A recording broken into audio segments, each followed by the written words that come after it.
Dan gimana sih perkembangan pekerjaan-pekerjaan dari dulu sampai sekarang? Adakah pekerjaan-pekerjaan baru yang muncul mungkin di saat ini yang dulu itu nggak ada? Saya mau tanya dulu, pekerjaan-pekerjaan apa yang kalian tahu di sekeliling kita? Tanya, ada lagi? Guru, terus ada lagi? Polisi, dokter, terus bidan. Nah, pekerjaan-pekerjaan baru masih banyak lagi dalam kalian. Pekerjaan yang teman-teman ceritain dan daerahnya sama atau beda? Beda. Kenapa beda ya? Kenapa? Boleh. Beda wilayah, boleh. Beda orang, beda alam, beda karakteristik alamnya, wilayah alamnya, kayak misalkan kalau di dulu kan dingin, kita jawabnya pakai apa gitu? Ada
Mana?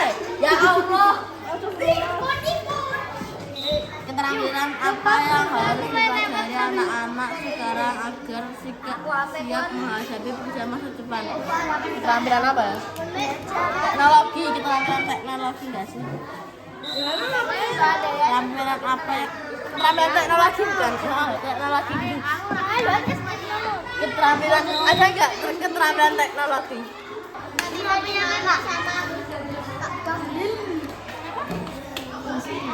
Tidak. Assalamualaikum warahmatullahi wabarakatuh. Waalaikumsalam.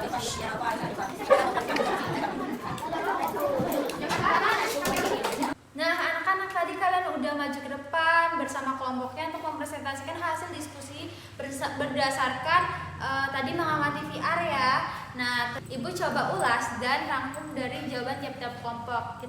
Nah, sekarang kita coba bahas ya tentang pekerjaan-pekerjaan yang ternyata dulu tuh hanya bisa dilakukan oleh manusia, tapi sekarang bisa dilakukan oleh robot yang tadi kita temukan di VR itu, pelayan yang udah digantikan dengan robot kan.